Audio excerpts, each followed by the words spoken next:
Away from the United States, Israel and Palestinian armed group have declared a truce, raising hopes of an end to 3 days of Israeli bombardment of Gaza that has killed at least 44 Palestinians, including 15 children. The truce began at 11:30 p.m. local time on Sunday, despite a flurry of Israeli air raids and Palestinian rocket attacks up until the last minute. There is more takes to look at the timeline of the conflict.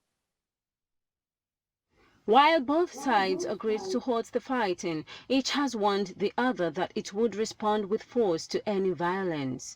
On Friday, Israel launched its heavy bombardment of Gaza, flattening buildings and striking refugee camps across the territory.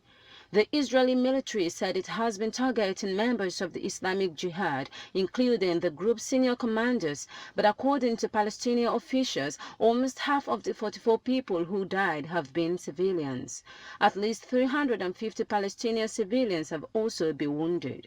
Islamic Jihad responded by firing hundreds of rockets into Israel, but most were intercepted or blown up. Israeli emergency services said 3 people in Israel were wounded by shrapnel, while 31 others were lightly hurt. The fighting was the worst in Gaza since an 11-day war last year that killed at least 250 people in the impoverished coastal enclave and about 13 people in Israel. Sunday's truce was mediated by Egypt with help from the United Nations and Qatar.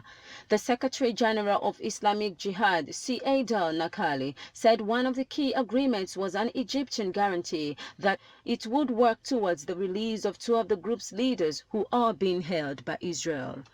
Egypt issued a statement saying it is exerting efforts to release the leaders as soon as possible. There was no immediate comment from Israel. Mr. al-Sadi's arrest last week in the occupied West Bank was one of the key triggers of the latest escalation.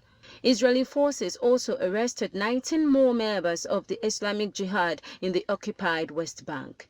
In Gaza, news of the truce brought dozens of people to the streets in celebration. The United States and the UN also welcomed the truce. U.S. President Joe Biden thanked his Egyptian counterpart, Abdel Fattah el-Sisi, for his country's role in brokering the ceasefire and called for investigations into civilian casualties, which he called a tragedy.